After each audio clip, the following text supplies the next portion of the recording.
I have seen many storms in my life. Most storms have caught me by surprise.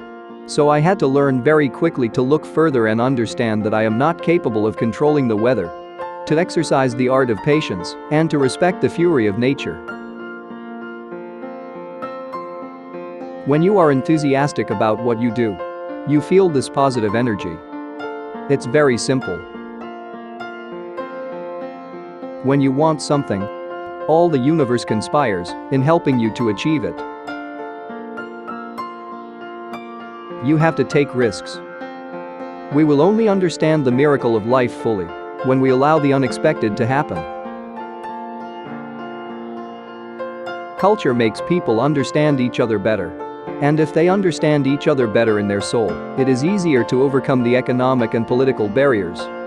But first they have to understand that their neighbor is, in the end, just like them, with the same problems, the same questions. Remember your dreams and fight for them. You must know what you want from life.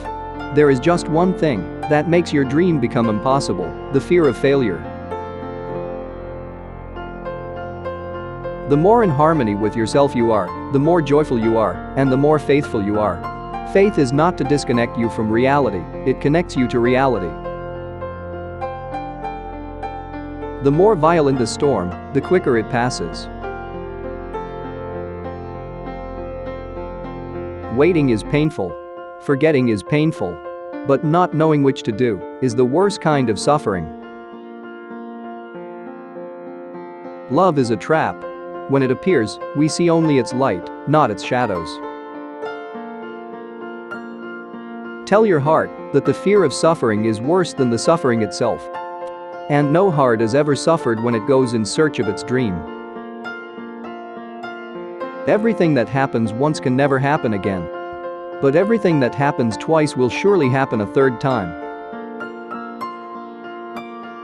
Elegance is achieved when all that is superfluous has been discarded, and the human being discovers simplicity and concentration. The simpler and more sober the posture, the more beautiful it will be.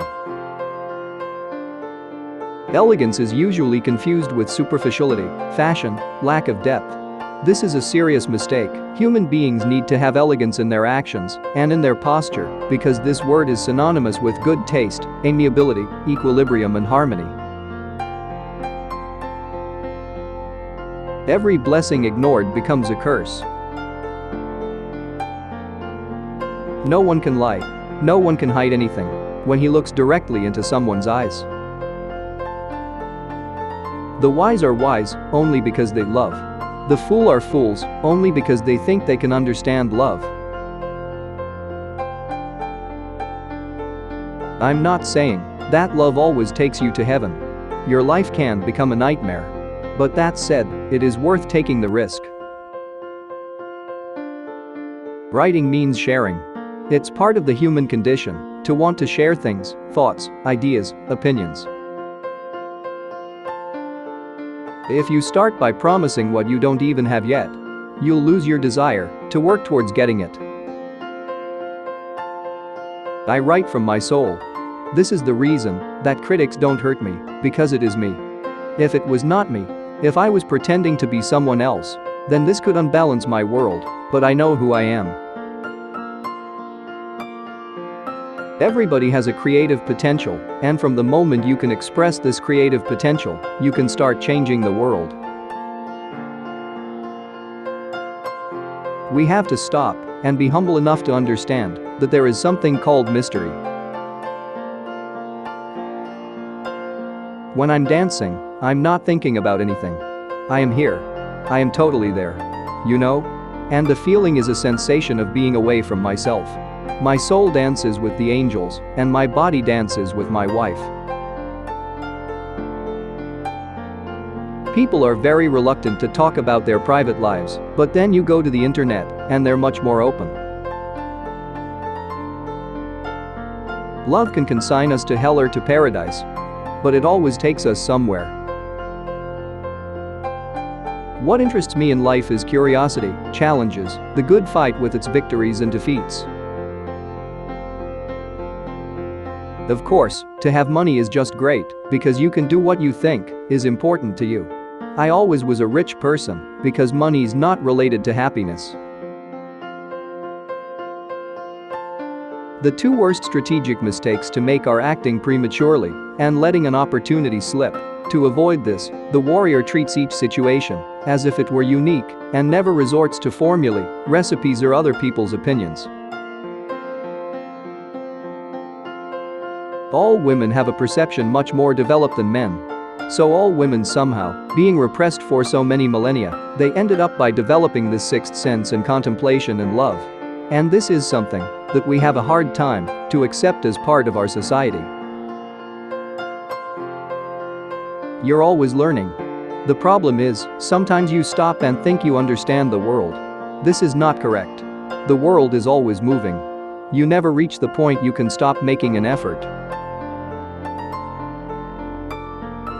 Happiness is just another of the tricks that our genetic system plays on us to carry out its only role, which is the survival of the species. About the idea of a clash between cultures, between civilizations, I don't believe in it. It's something some political leaders tried to use, and that the media tried and are still trying to sell us in order to simplify the world in their work. I believe enlightenment or revelation comes in daily life. I look for joy, the peace of action. You need action. I'd have stopped writing years ago if it were for the money. Jesus lived a life that was full of joy and contradictions and fights, you know? If they were to paint a picture of Jesus without contradictions, the Gospels would be fake, but the contradictions are a sign of authenticity.